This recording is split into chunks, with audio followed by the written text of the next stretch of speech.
우리 예수님은 늘 우는 자와 함께 하셨고 슬픈 자 곁에 계셨고 아픈 자 곁에 계셨습니다.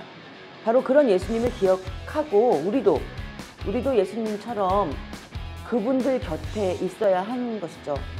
왜 그렇게 죽을 수밖에 없었는지 이유를 물어야 하고, 그분들은 이미 죽었지만 그 죽음도 존중받을 수 있도록 우리들이 행동해야 한다고 생각합니다.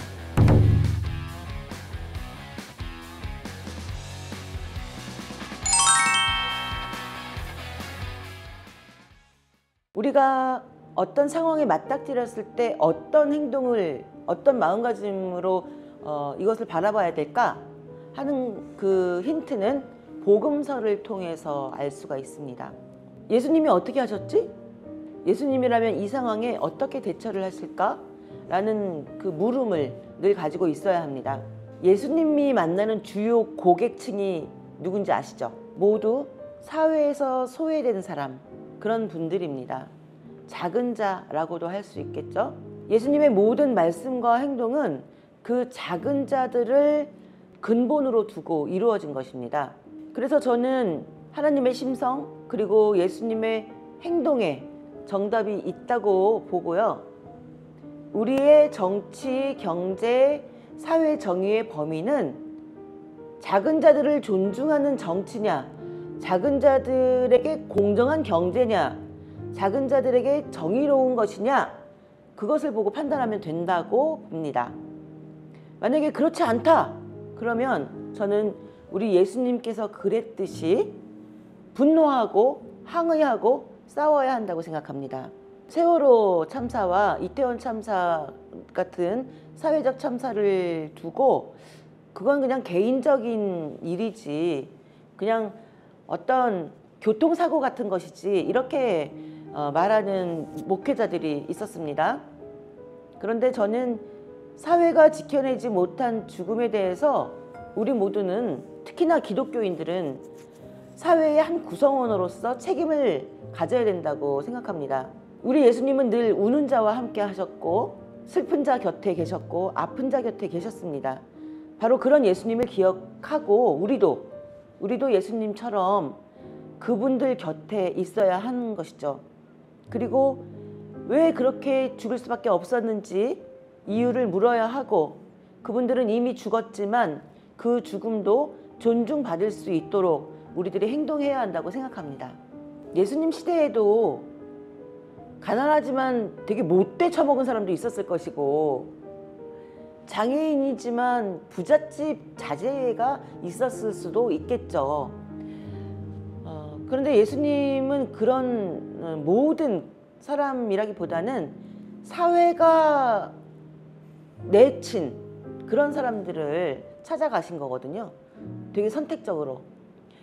우리도 그래서 이 사회에서 내쳐진 사람들, 사회의 구성원으로서 정당한 대우를 받지 못하는 사람들이 누군가를 볼 수 있는 눈이 있어야 하는 것이죠. 열심히 일을 하고 있지만 부정의한 기업 때문에 내쳐진 사람들, 울고 있는 사람들이 있다면 가서 같이 손잡고 같이 기도해야 하고요. 우리 여성성직자회에서는 전에 톨게이트 노동자들이 농성할 때에 그곳을 찾은 적이 있었습니다. 본사에서는 그 여성들이 불편해서 빨리 현장을 떠나기를 바라는 마음에서 아마 화장실도 차단하고 그리고 물도 끊고 그렇게 했지만, 그 투쟁을 지지하는 많은 사람들이 물도 갖다 드리고 화장실도 조금 멀지만 사용할 수 있게 항의해서 열어주고, 그리고 또 우리 여성성직자회에서는 함께 가서 같이 울면서 감사성찬회를 드린 적이 있습니다. 저는 그런 연대, 아픈 자들과 우는 자들과 가난한 자들과 그 정도의 연대는 우리들이 할 수 있지 않을까. 그리고 연대할 수 있는 방법들은 굉장히 많이 있습니다. 그것들을 관심이 있으면 많이 열려져 있다는 것을 알 수 있게 됩니다. 물론 골방에서 기도하는 것도, 그분들을 위해서 기도하는 것도 굉장히 중요한 일이지만, 이왕이면 지지하고 격려하는 것을 표현함으로써 여러분들은 외롭지 않습니다. 옆에 친구들이 있습니다. 여러분을 위로하고 지지하는 사람들이 있습니다 라는 것을 알게 해주는 것이 더 좋지 않을까 생각합니다. 사실 그런 사람들이 훨씬 더 많이 있죠. 소외당하는 사람보다는 소외시킨 사람들이 훨씬 더 많습니다. 예를 들어서 학교에서도 왕따를 당하는 친구들은 적지만 침묵함으로써 왕따시키는 가해자에게 동조하는 사람들이 굉장히 많이 있지 않습니까? 저는 적어도 기독교인이라면, 우리가 예수님을 정말 믿고 따르는 사람들이라면 불의한 행동으로 사람들에게 상처를 주고 눈물을 흘리게 하는 사람들에게는 항의할 수 있어야 한다고 생각합니다. 화력발전소를 짓는 데에 지원금을 내는 기업이 있습니다. 여러분들이 조사하면 나올 건데, 이를테면 그 회사에 메시지를 보낼 수 있겠죠. 그리고 작든 크든 단체의 이름으로 화력발전소를 지지하는 것을 당장 중단해라 라고 말할 수가 있을 겁니다. 그리고 우리 성공회 생명기후연대에서는 일본에서 핵폐기수 방류를 할 때에도 서명운동을 하고 하지 말라고 항의를 공식적으로 했습니다. 개인적으로 할 수 없다면 우리는 어떤 단체를 통해서나 또는 뭐 개인적으로도 메시지나 이메일을 보내서 그 일을 당장 그만두라고 항의를 할 수가 있습니다. 한두 사람이 이야기할 때는 별로 듣지를 않겠지만 많은 사람들이 문제 제기를 할 때에는 기업이나 국가도 움직일 거라고 생각을 합니다.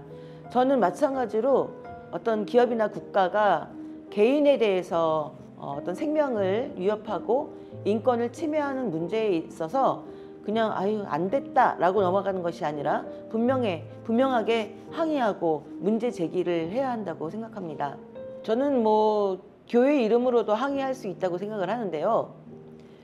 교회에서 굉장히 여러 사람들이 있죠. 생각이 다른 여러 사람들이 있을 때 항의하고 저항하는 것이 불편할 수도 있죠. 어떤 사람은. 그러나 교회에서도 불의한 것에 대해서는 분명히 가르쳐야 된다고 생각합니다. 그리고 마음의 불편함이 있더라도 불의한 사람이 더 이상 불의함을 저지르지 않도록 우리는 기도를 해야 할 것이고, 저는 이제 목회자로서 교인들을 설득하는 것도 목회자의 책임이라고 생각을 합니다. 그 사람이 뭐 다른 좋은 일도 했겠지 뭐 이렇게 넘어가는 것이 아니라 그 기업이나 그는 그 문제에 있어서 분명히 잘못한 것이라고 이야기할 수 있어야 할 겁니다.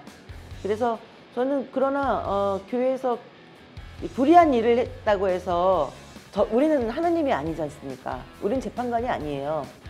그러니까 그 사람을 위해서 더 이상 나쁜 짓을 하지 않도록 기도하는 것도 우리의 중요한 역할이라고 생각합니다.